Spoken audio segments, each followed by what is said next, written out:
Hi friends, welcome back to my channel. आज मैं फिर से लेकर आ चुकी हूँ आपके लिए एक बहुत ही काम की वीडियो। बहुत सारे टिप्स हैं, हैक्स हैं जो आपके मुश्किल से मुश्किल काम को भी बेहद आसान बना देंगे। वीडियो बहुत ही इंटरेस्टिंग होने वाली है, इसलिए वीडियो को लास्ट तक देखना। तो देरी न करते हुए वीडियो को शुरू करते हैं। देख लेते हैं अपनी पहली टिप। दोस्तों, कई बार ऐसा होता है कि पाउडर की ना एक्सपायरी डेट निकल जाती है। अब जैसे इसकी एक्सपायरी डेट निकल गई है तो इसे बॉडी पर तो यूज नहीं कर सकते हैं, क्योंकि ऐसा करने से ना एलर्जी या इन्फेक्शन हो सकता है। लेकिन इसे यूज करने का आज मैं आपको एक बहुत ही अच्छा सा टिप बताने वाली हूँ। आपको क्या करना है, इस तरह के मास्क ले लेना है जो हमारे पास ना बेकार पड़ा हो और उसकी एक साइड कट कर लेनी है। कट करने के बाद में दोस्तों आपको इसमें 1 से 2 चम्मच के बराबर पाउडर को भर लेना है। ये देखिए, इस तरह से भर लेना है। और भरने के बाद में आपको क्या करना है, 4 लौंग लेनी है और पाउडर के साथ ही इसे मिक्स कर लेना है।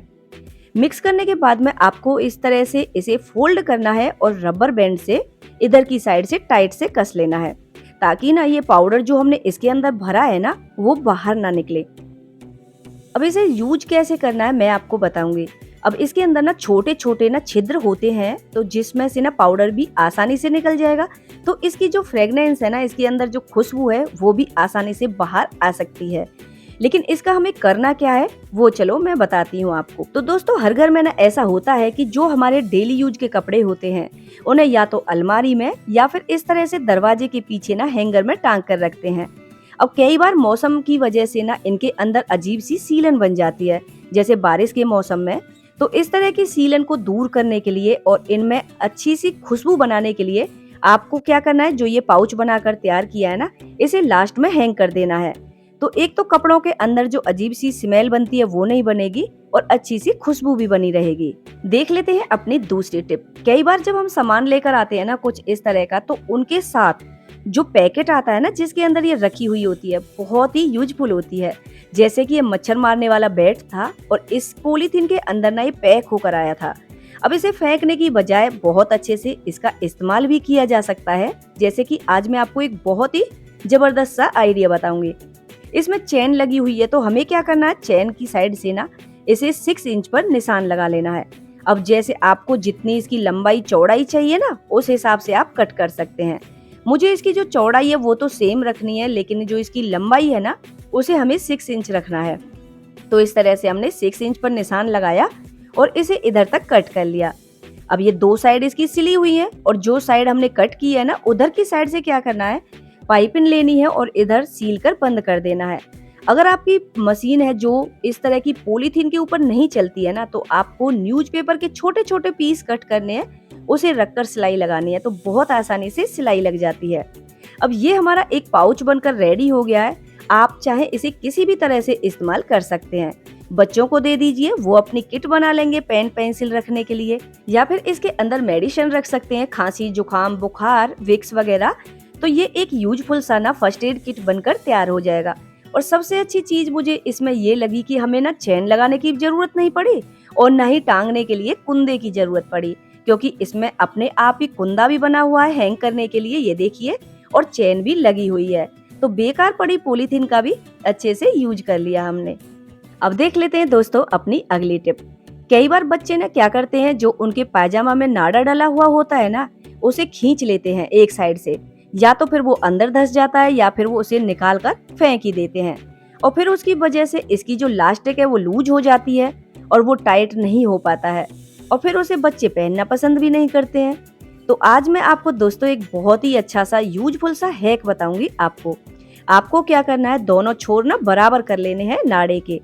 फिर उसके बाद में इसमें इस तरह से नोट मारनी है, मतलब कि छोर को ना अंदर की साइड से निकालना है बाहर की तरफ। अब एक छोर को पकड़ना है, इस वाली नोट से बाहर निकालना है, दूसरे वाले छोर को दूसरी वाली नोट से। अब इनको दोनों साइड से खींचना है, तो ये नोट टाइट हो जाएगी। और देखिए, अब ना तो बच्चे इसे निकाल पाएंगे, और जब इसे लूज और टाइट करना चाहेंगे ना, तो वो आसानी से इसे कर भी सकते हैं। तो आज की वीडियो की ये टिप मेरी ना बहुत ज्यादा बेस्ट है मेरे लिए। अब देख लेते हैं अपनी नेक्स्ट टिप। प्लास्टिक की बोतल तो हर किसी के घर में मिल ही जाती हैं, तो आपको क्या करना है, इसको ना इधर की साइड से कट करना है। तो पहले छोटा सा कट लगा लीजिए, फिर उसके बाद आप चाकू से या फिर सीजर की हेल्प से कट कर सकते हैं। मतलब कि दोनों हमें एक ही साइज की बोतल लेनी है और इधर की साइड से कट कर लेना है। अब पहले कट कर लेते हैं, फिर मैं बताऊंगी आपको इसका क्या करना है। अब कई बार दोस्तों हमारे पास में जो कॉफी के या चाय के गिलास होते हैं ना, अब हम उन्हें पॉलीथीन के अंदर रख देते हैं तो होता क्या है कि उनकी ना शेप बिगड़ जाती है मुड़ने के कारण, या फिर ये धूल मिट्टी से गंदे हो जाते हैं। तो ये ना डेली यूज में तो आते नहीं है, कभी कभार हम इनका यूज करते हैं, लेकिन होता क्या है कि इनके ऊपर ना डस्ट लग जाती है तो फिर किसी को देने लायक भी नहीं रहते हैं। तो आपको क्या करना है, इस तरह से ना बोतल कट करके उसके अंदर रख देने हैं सारे गिलास। अब जो दूसरी बोतल है उसको ऊपर से कवर कर लेंगे और बोतल के अंदर इसे धंसा देंगे अंदर की साइड। इस तरह से बहुत अच्छे से ये फिट हो जाती है एक दूसरे के अंदर, क्योंकि एक ही साइज की बोतल है। ये देखिए, अब जब भी कभी इसके अंदर से हमें गिलास निकालना होगा तो बोतल को खोलकर हम आसानी से इसके अंदर से निकाल भी सकते हैं। इस तरह से ये देखिए, गिलास निकालेंगे और फिर दोबारा से इसके अंदर फिट कर देंगे। तो एक तो हमारे ग्लास सेफ रहेंगे, उनकी शेप नहीं बिगड़ेगी और ना ही धूल मिट्टी लगेगी। देख लेते हैं दोस्तों अपनी अगली टिप। कई बार ना हम बिस्किट का बड़ा पैकेट खोल देते हैं और फिर होता क्या है कि सारे बिस्किट तो फिनिश नहीं हो पाते हैं, लेकिन जो बचे हुए बिस्किट है ना उनके अंदर सीलन जरूर आ जाती है और वो बिल्कुल भी टेस्टी नहीं लगते हैं सीलन की वजह से। तो इस पैकेट को पैक करने के लिए आज मैं आपको एक बहुत ही अच्छी सी टिप बताऊंगी।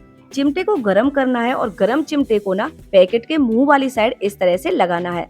तो पैकेट का मुंह गरम चिमटे की वजह से ना आसानी से चिपक जाता है, बिल्कुल एकदम से पैक हो जाता है, जैसे हम मार्केट से लेकर आते हैं ना वैसे ही।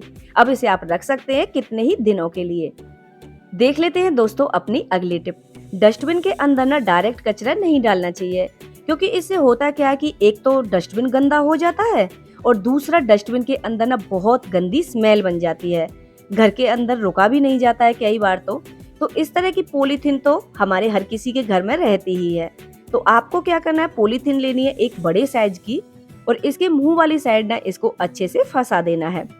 अब देखिए, कई बार ऐसा होता है कि जब गीला कचरा डाल देते हैं ना डस्टबिन के अंदर, तो डस्टबिन तो गंदा होता ही है, लेकिन उसके अंदर ना बदबू बन जाती है और कई बार तो कीड़े भी पड़ जाते हैं। अब इस तरह से कचरे को डालेंगे ना तो इसे निकालना भी आसान हो जाएगा। पॉलीथीन को निकालना है साइड से और फिर उसे कचरे में फेंक देना है। तो पॉलीथीन का भी यूज हो गया और हमारा डस्टबिन भी गंदा नहीं होगा। देख लेते हैं दोस्तों अपनी अगली टिप। अब मैं अगली टिप में आपको गरम तवे और कंघी की एक बहुत ही अच्छी सी ट्रिक बताऊंगी। इसके लिए आपको क्या करना है, गैस के ऊपर तवे को अच्छे से गर्म कर लेना है। जब भी हम नई कंघी लेकर आते हैं ना तो उस टाइम आपको ये काम जरूर कर लेना चाहिए। अब तवे को कर लेंगे हम उल्टा, गैस को कर दिया हमने बंद। अब ये गरम तवा है। अब जब हम नई कंघी लेकर आते हैं ना तो उसको ना उसके जो दांते होते हैं बहुत ही शार्प होते हैं। तो आपको क्या करना है, गरम तवे के पीछे वाली साइड से कंघी को इस तरह से घुमाना है। अब गरम तवा है तो उसकी वजह से प्लास्टिक है जो इसकी पिघल कर बिल्कुल प्लेन हो जाएगी। कई बार ना इसके जो दांते होते हैं ये देखिए इतने शार्प होते हैं। अब छोटे छोटे बच्चे जब कंघी करते हैं ना तो उनको बहुत ज्यादा दर्द होता है। तो दोस्तों जब भी नई कंघी लेकर आते हैं तो आपको ना ये ट्रिक जरूर कर लेनी चाहिए। अगर उसके दांते शार्प हैं तो उससे उसके दांते एकदम से प्लेन हो जाएंगे तो वो दर्द नहीं करेंगे कंघी करते समय। ये देखिए, इसी तरह से 2 कंघी में लेकर आई थी तो दोनों को मैंने ना इस तरह से गर्म तवे के ऊपर बिल्कुल एकदम से ठीक कर लिया है। आशा करती हूँ कि आज की वीडियो आपके लिए दोस्तों बहुत ही हेल्पफुल रही होगी। अगर वीडियो जरा सी भी पसंद आई हो तो लाइक कर दीजिए और शेयर कर दीजिए।